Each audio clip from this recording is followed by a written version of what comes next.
wisdom is what? Supreme. That your problem is not that you don't have a job. Your problem is that you don't have a house. Your problem is that you don't have, it's not that you don't have a good marriage. Your problem is that you don't have wisdom. Because every problem, every encounter we have in this world has a wisdom issue.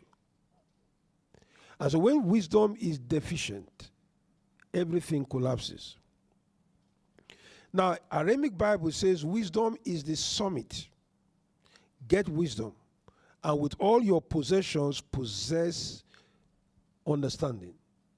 And so if you have wisdom, if you have wealth, you have everything, but you don't have wisdom, contrasted, you'll be described as a rich fool, as we find in the Bible, because you don't have wisdom.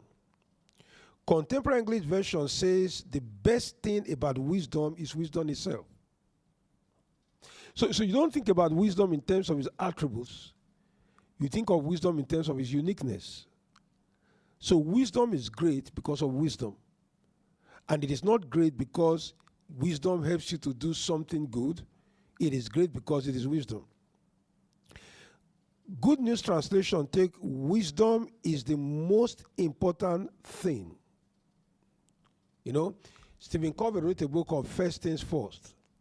And one of the main theses of that book is, first of all, decide the most important thing, the very first thing.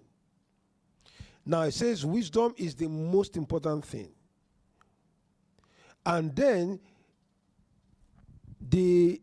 another version of the Bible says, International Standard Version says, wisdom is of utmost importance. Therefore get wisdom, and with all your effort, work to acquire understanding. Now, if you look at this, I'm trying to lay the background. Wisdom predated science, arts, economics, sociology, parapsychology, human existence. And his wisdom was actually with God. And so it comes to light that either wisdom is competing with God, or wisdom is an embodiment of whom God is.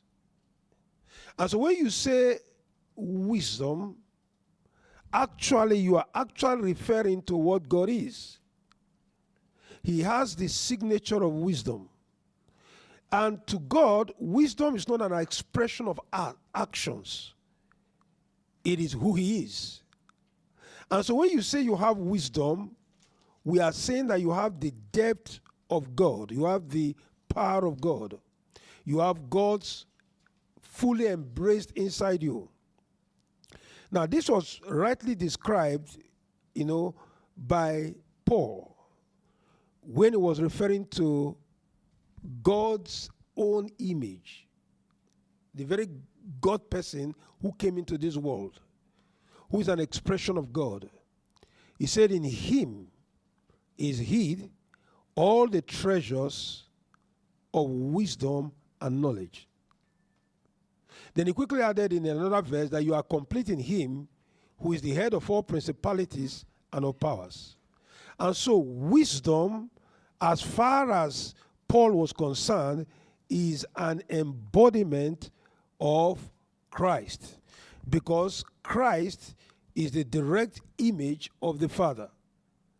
And so you can't say you have wisdom where you are not expressing the totality of God. So when you say a person who has wisdom, he's a person who is complete in totality. Is all the dimensions of God in him. You can say somebody is shrewd. You can say somebody is cunning. You can say somebody is smart. You can say somebody is actually technically correct. But biblically, it's difficult to say somebody is wise when you disconnect it from God.